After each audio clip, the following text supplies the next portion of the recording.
Chapter 8. "Hi, is this Eve?" the voice said the Friday night after Thanksgiving. She had spent the entire day before at her parents' house simply trying to get through the next moment. By Friday evening, Eve wanted nothing more than to go to sleep and forget about life for a few hours. "Yeah." "Oh, hi. This is Dante." Guilt ripped through her. During 2 weeks of intense boredom, she hadn't once had a single good opportunity to pick up the phone and call him. "Oh, Dante, hi. I've been meaning to call you." "Yeah, I tried your place, but Jeff gave me this number. I hope you don't mind." "No," she said, sitting down in the chair heavily. "I don't mind." "Oh, good. I kind of thought you were going to call me, and then when you didn't, and you moved and everything." More guilt. "I'm really sorry. It's just, I've been so swamped with the move and work and everything." "Yeah, I understand. You didn't mention you were moving or anything." "I didn't know," she said hurriedly, and then she realized how flighty that sounded. "It was kind of a spur-of-the-moment thing." "I figured it must have been something like that because you never mentioned it." There was a long moment of silence as Eve fought with her brain to come up with some topic to discuss that wasn't about her, or moving, or him, or most of all, them. I was just curious if you might be free tomorrow night," he said hesitantly. "If you aren't, that's cool. I know it's kind of short notice." Eve squeezed her eyes closed, wishing her answer could be anything else. "No, I'm not doing anything." "Really? Oh, good, because I thought, some of us are getting together tomorrow night. I thought maybe you might like to go."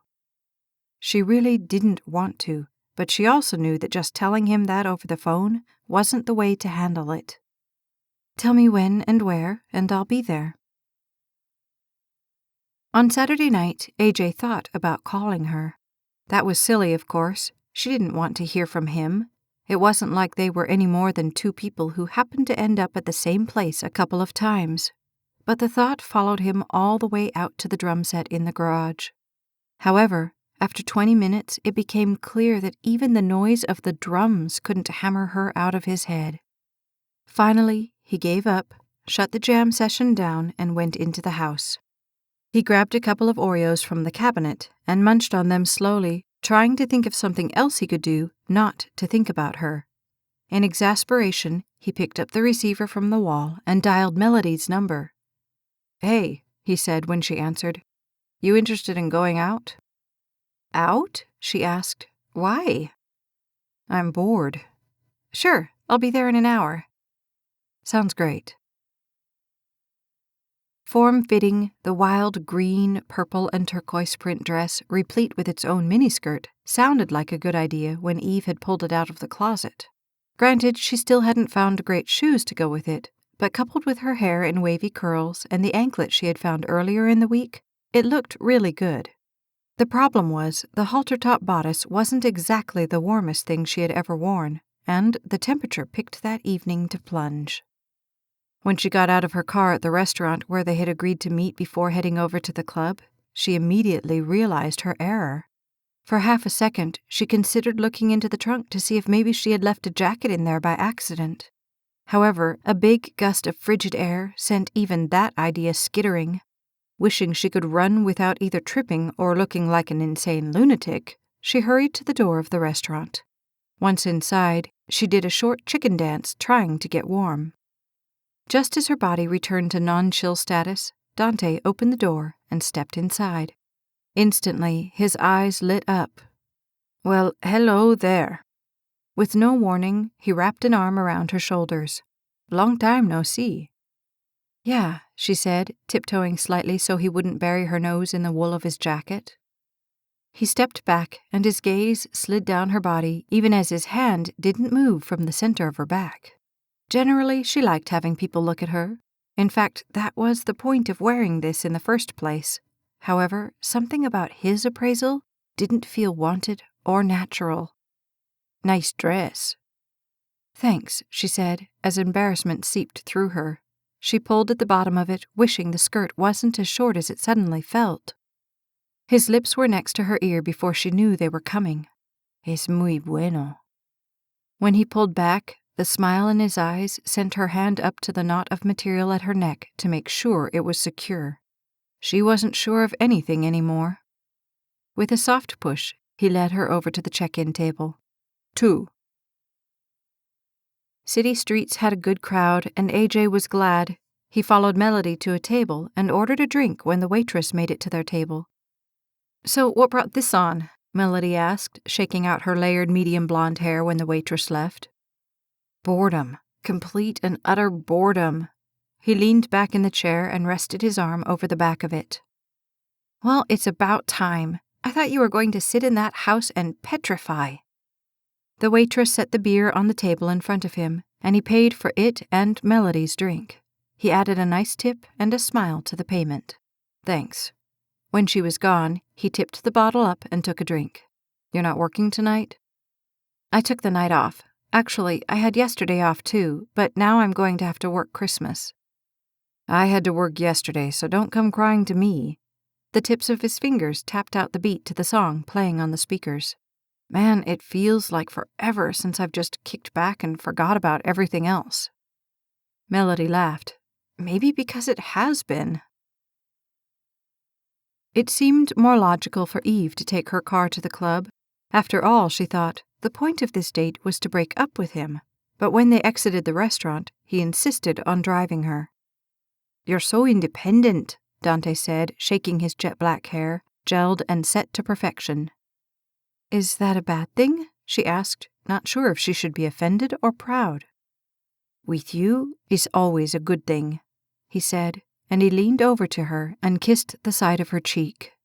Her heart wanted nothing more than to cry. Why was this always so difficult?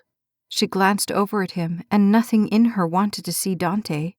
When that was all she saw, she turned her head and looked out the window, fighting back the tears. If she could just find a good way to tell him, let him go on with his life so she could go on with hers, then maybe her heart wouldn't have to break from the trying. "Let's dance." AJ grabbed Melody's hand. "Dance?" she asked in surprise, but he didn't give her time to really protest. On the dance floor, he took her in his arms and swayed slowly. How was it possible that everywhere he looked, he saw Eve? Every head of long, almost black hair caught his attention, and they seemed to be everywhere. Of course, none of them was Eve, and the second he got that message through to his heart, it would throb in place. If he could just erase her from his memory, or find something that would. "Remember the prom?" he said to Melody. "The prom? Ugh, don't remind me," she said incredulously. "No, the prom was fun. You forgot my corsage." "I told you I was sorry about that, and I gave it to you the next day." "It doesn't help the next day." He danced 4 more steps. Well, it was still fun. "Yeah," Melody finally agreed. "It was."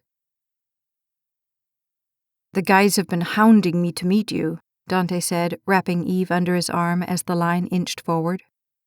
"These are like guys from the station?" Eve asked. In an instant, the last fire station she had been in flashed through her mind, buckling the middle of her knees. "Yeah, I've been telling them all about you." She tried to smile, but it made the center of her ache. "Great." That dance ended, and although AJ was far less polished in rock dancing, he didn't want to go sit down. He reached over and spun Melody like he knew what he was doing, but they both laughed when he nearly clotheslined her. His body moved in time with a beat when he let her go, although cool hardly described it. Then they just got silly and started showing off what couldn't even be considered moves to each other. Her "top this dance" was followed immediately by his until they were both laughing so hard they couldn't even dance. Falling together, laughing, they exited the dance floor and walked to their table. "You're insane, you know that?" Melody asked. "Why, thank you," he said, as if he was proud of himself. For one moment all thoughts of Eve slipped from his mind, but then his gaze chanced across the room, and one look stifled the laughter. He shook his head, knowing it couldn't have been her. His gaze returned to Melody, and he smiled. It was fun to have a night out with a friend. "And this is Eve," Dante said by way of introduction to the people surrounding the table. She didn't know any of them, and it hardly seemed fair to act like she and Dante were a couple when her only intention was to not be in a few hours. Nonetheless, she slid in next to Hunter, one of Dante's friends, and tried to look comfortable. They hardly had time to order drinks before Dante took her hand as a slow song came on. His eyes were liquid when she looked at him. "Let's dance." "No!" her heart screamed like it was falling off the sheer face of a cliff. "Please, please, no." But he pulled her up and led her to the dance floor because her protest never made it to her voice. Once on the dance floor, his arms came around her waist, and she closed her eyes to block out the moment. His voice was suddenly in her ear. "The guys are jealous." "Yeah?" she asked, beating the pain down. He smiled at her. "I would be too." When AJ's gaze snagged on her wafting across the dance floor, he tried again to tell himself that he was just imagining things. However, if he was imagining things, he was very good at it. He tried not to stare, although that was not as easy as it sounded. It was only when his brain registered who she was dancing with that his senses came back into focus. It was her and Dante. Strange, he thought, watching them. Didn't she say something about not going out with Dante anymore? Or did he misunderstand that comment because some part of him wanted that to be the truth? It was obvious they were together. "AJ, hello," Melody said, waving her hand in front of his face. "Where'd you go?" "Oh, nowhere. I'm here." He ripped his gaze from the dance floor and anchored it to his bottle.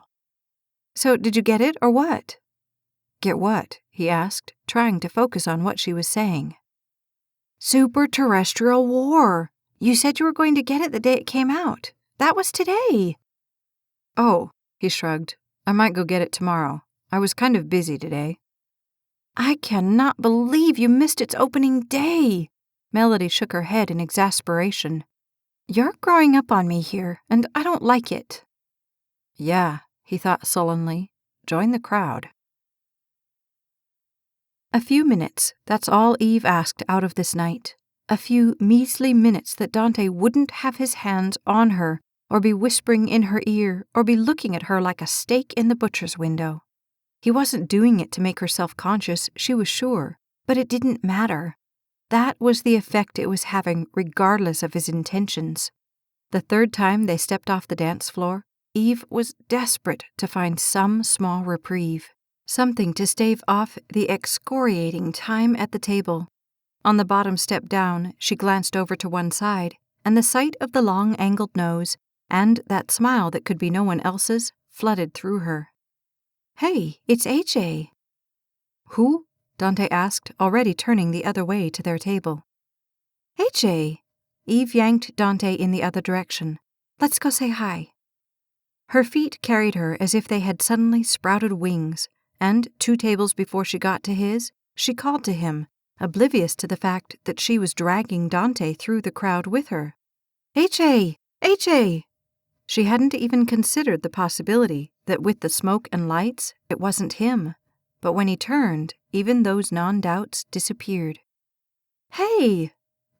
He stood in surprise, and Eve wrapped both arms around him in greeting. Hesitantly, his hand came around her back. It wasn't a long hug, but it did more to pull her spirit out of the blackness than anything else had in a week. She stepped back, and Dante's hand came around her, even as he extended his other hand to AJ.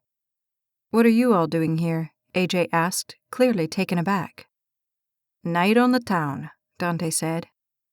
"Cool," AJ said, and then he glanced at the nice-looking but not standout girl who was obviously his date.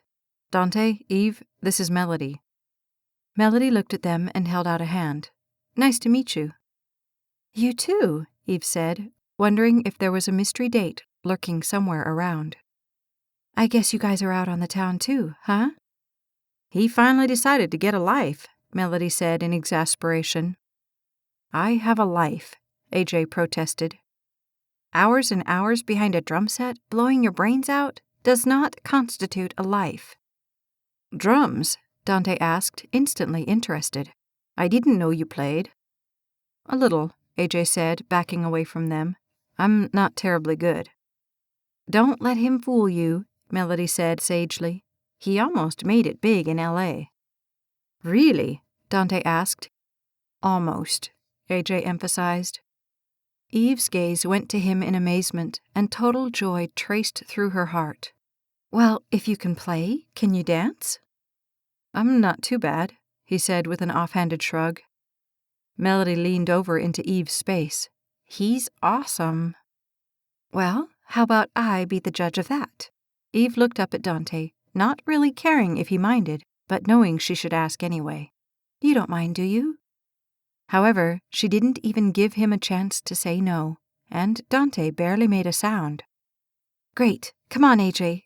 Let's see your moves. This must be a dream, AJ told himself over and over as he followed Eve to the dance floor. There was simply no other good explanation. That was it. He was dreaming, and any second he was going to wake up. The piano led into the opening beats of old-time rock and roll, and suddenly he really didn't care whether it was a dream or not.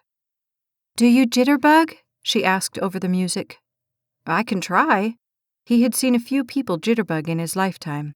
Not enough to know what to do, and certainly not enough to be proficient, but enough to at least get started. He took her hands in his, and they pushed back from each other 3 times. When she came back, he spun her under one arm and pulled her back through, danced a little, and tried it again. This wasn't too hard. The next pass-through, she said, Here, grab my hand. She reached behind his back, and he managed to grab her hand. However, the second he had it, he realized they were in serious trouble as they were now back-to-back and going nowhere. Let go of this one, she yelled, laughing. When he let it go, she twisted back under his other arm. Sorry, he said as they started dancing again. It's okay. 3 tugs, and, she said, try it again. This time, they at least didn't end up in a tangle. Not bad, Eve said as they continued to dance. Why, thanks, he said when she came back to him. He spun her under one arm and back out again. Basics, that was good. Here, try this, Eve said, and before he had time to ask what she was going to do, she arched both of their arms up and over their heads, spinning them back to back and then face to face in the span of a second or 2. See? Easy. Yeah, easy, except now the room was spinning. Trying to be really cool, he did the hands behind the back thing again, and unbelievably, it felt almost natural. Boy, you're good, she said. I've been trying to tell you that. Over the head, she yelled, and his hands swung up with hers. When he came back face to face with her, he laughed. However, before he caught his breath, she said, Twice!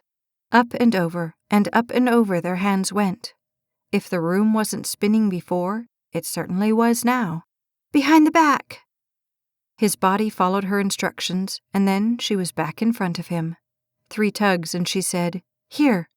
She bounced both hands up even as she held onto his. However, she underestimated how high it was over his head, and her arm caught him square in the forehead. Guilt and laughter collided in her face as she released his hands. Sorry. He put one hand to his forehead, but he was laughing too hard to really care. Maybe this would be safer, she said, putting her hands over her head to clap like the rest of the dancers. Agreeing wasn't necessary. He lifted his hands and bounced along with the claps. Safer, he thought, looking at her, but not nearly as much fun. When the music came back up, he reached over for her hands and pulled her into him. A spin under his arm and back out again. 3 tugs, and he spun her behind his back like an expert. As the music faded out, he spun her twice and caught her with his other arm. He laughed at the delight on her face. I didn't say I was any good. You were great, she said as he righted her and stepped back. Her gaze went to his head. Where's the cap? Nervously, he reached up and ran his fingers through his hair. I left it at home. I like it. A slow song started over the speakers. How about one more? I might step on your toes. Not if I step on yours first, she said. AJ's breath caught in his chest as she stepped into the hollow of his arms. His head bent into her without him telling it to. The silky material of her dress slid under the palm of his hand. It could have been no softer had it been her skin. Her head rested in the crook between his shoulder and his neck, and feeling like the world must have just stopped turning, he closed his eyes and just floated right off of it. The middle of his mind said she wasn't his date. She was a friend, and barely that. Still, the non-rational parts of him wanted nothing more than to make believe for that one moment they were together, that she was his and he was hers, and everything else would take care of itself. Slowly they swayed together, and the smoothness of her hand in his felt like heaven. Moments and moments until he forgot to count them all, they simply swayed together. Then, as the music began to fade, he reluctantly opened his eyes and glanced over to the tables where Dante was presumably waiting for her return. All AJ could see was darkness, but he knew Dante was there all the same. The song ended, and for one more lingering moment they held each other, and then he stepped back and was instantly caught in her gaze. Thanks. Soft, sad, and scared, her dark eyes gazed back at him. Thank you. He ducked his head and put his hand at her back to lead her back to the table. If only it was the two of them on a date. But AJ jerked that thought up short. It wasn't. She was with Dante, and that was how life was. At the table, Dante stood, and it didn't take a tape measure to realize he was nearly a full 9 inches taller than AJ. Thanks for letting me borrow her, AJ said, guiding her back into Dante's arms. Yeah, Dante said, trying to sound cool, but not really succeeding.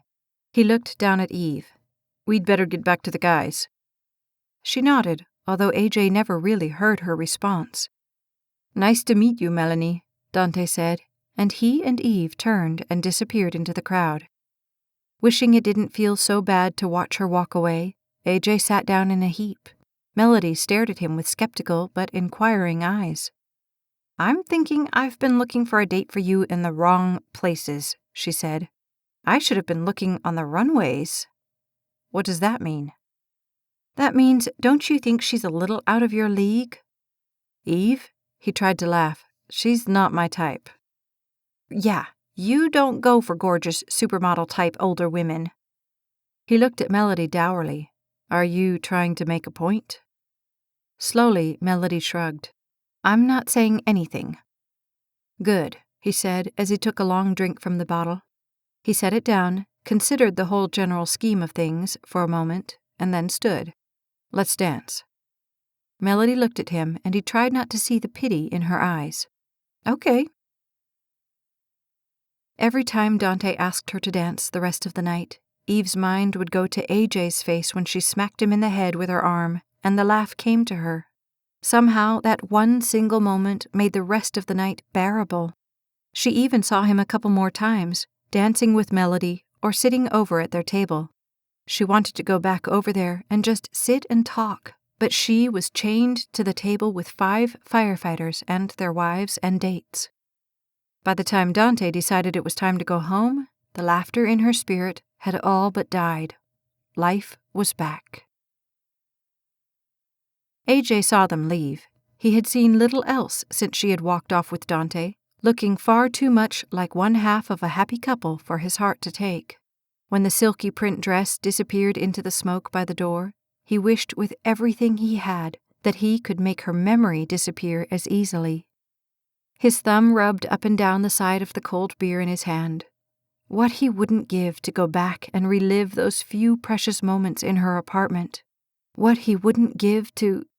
I think it's time to call it a night, Melody said, looking at her watch and yawning. Yeah, AJ agreed. He slid off the chair. There was no longer a reason to stay. Dante's thumb rubbed across her shoulder tenderly, and Eve fought not to shrug it off. If she could get through the next few minutes without killing one or both of them, she would be doing good. I really had fun tonight, Dante said in that low voice that pulled her nerves right to the surface. I'm glad you wanted to go with me. Eve sat there, never turning to face him, her gaze buried in her lap. The words wouldn't line up in her head, and worse, they couldn't get past the lump lodged squarely in her throat. You are so beautiful, Dante said, sliding closer to her, and he leaned in to kiss her. However, at the last moment, she turned her head and ducked away from him. Confusion traced over his face as he backed up and looked at her. What's the matter? She tried to look at him, but the vulnerability in her heart wouldn't let her. I can't do this. The rivets holding the pain in her chest weakened. I mean, you're really nice and everything, but... He backed up further, staring at her in stunned bewilderment. But I thought... I wanted to tell you before. Her gaze bounced up to him but dropped. The words were no more than a whisper. I didn't know how. Eve, what are you saying? I love you. I want to be with you. Slowly, she shook her head even as her eyes fell closed. I can't make myself feel something I don't. That's not fair to you. And I can't keep pretending that this is working when... No, don't say that. He took his arm from her shoulder and grabbed up her hands in his. Look, I know. Okay, maybe you don't feel anything right now. But it's early in the game. You have to give yourself a chance. Please, Eve. You have to give us a chance. She took a deep breath and looked at him, willing her heart not to crack right down the middle. The game's over. Lying on his bed as the deep night took full control around him, AJ held the little Nerf football and tossed it into the air. What he wanted to do was find a way to forget about her, or at least not think about her for a few seconds running. However, nothing he came up with was working. He had tried the drums, but the middle of the night isn't the best time to cymbal crash your way past something. So he had retreated to his room, turned on his stereo, plugged in the headphones, and turned up the volume. He tossed the ball into the air and caught it with the other hand. Light was pointless. It was so dark in his heart that the light wouldn't have made any difference anyway. He tossed the ball into the air, and as it fell back to him, his memory stumbled over the angle of her smile as it spun on the dance floor. She was beautiful, no doubt, but there was so much more to her beauty. He tossed the ball into the air. Her greatest beauty was in the strength she exuded despite the events of her life. The ball went up into the darkness, but when it fell, his hand misjudged it and it bounced away from him onto the floor. With a sigh, he looked over at it, lying in the shadows. Slowly, he shook his head. It was clear that whatever she thought of him, if she even did think of him, which was doubtful, her thoughts certainly did not include them together. Another sigh slid through him as he pulled the pillow under his chin. Sleep now. Tomorrow would be another day farther away from her. Another day for her to get closer to Dante. Melody's right, he said softly. She's out of your league. Just get over her already. He flipped on his back and stared at the ceiling. If only doing it was as easy as saying it. The soft cotton of Eve's latest pair of pajamas wrapped around her as she lay in bed long after she had gotten home. She should have been exhausted. In fact, after the roller coaster of emotions she had been on ever since Dante had called the night before, sleep should have been easy. However, every time she closed her eyes, a jumble of faces floated around her like an out-of-control kaleidoscope. Lisa wouldn't be happy about Dante, and Jeff would be less so. Dante obviously was crushed, and although she wanted to do something to make the pain and confusion in his eyes vanish, every plan she thought of was doomed to make things worse. If she could just talk to Dustin, ask his advice, find out what she should do. He always knew the very best course of action when it came to her life. Even when she couldn't see it, he always could. One more moment with him, she thought as her gaze bounced back and forth across the expanse of dark blue ceiling. One more so he could tell her what to do.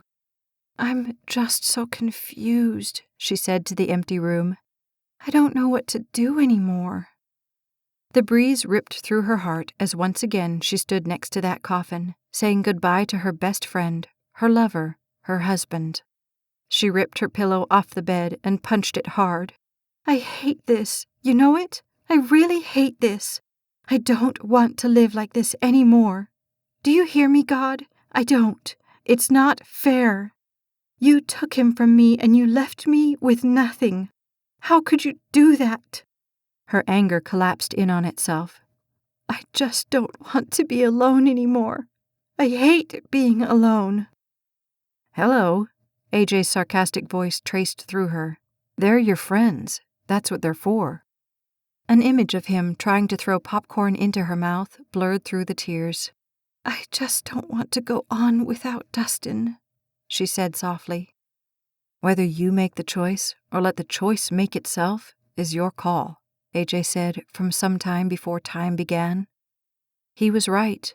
She had been letting the choices happen to her instead of making them on her own. Even with Dante, she had been against that idea from the start, but it was too easy to let the choice happen. Okay, I give up. I don't want to be miserable anymore. Show me how to do what I need to do. This has been White Knight, Book 2, The Courage series, written by Staci Stallings, narrated by Becky Dowdy. Copyright 2012 by Staci Stallings. Production copyright 2014 by Staci Stallings. Never miss a second of the story. Like and subscribe to the Staci Stallings YouTube channel today.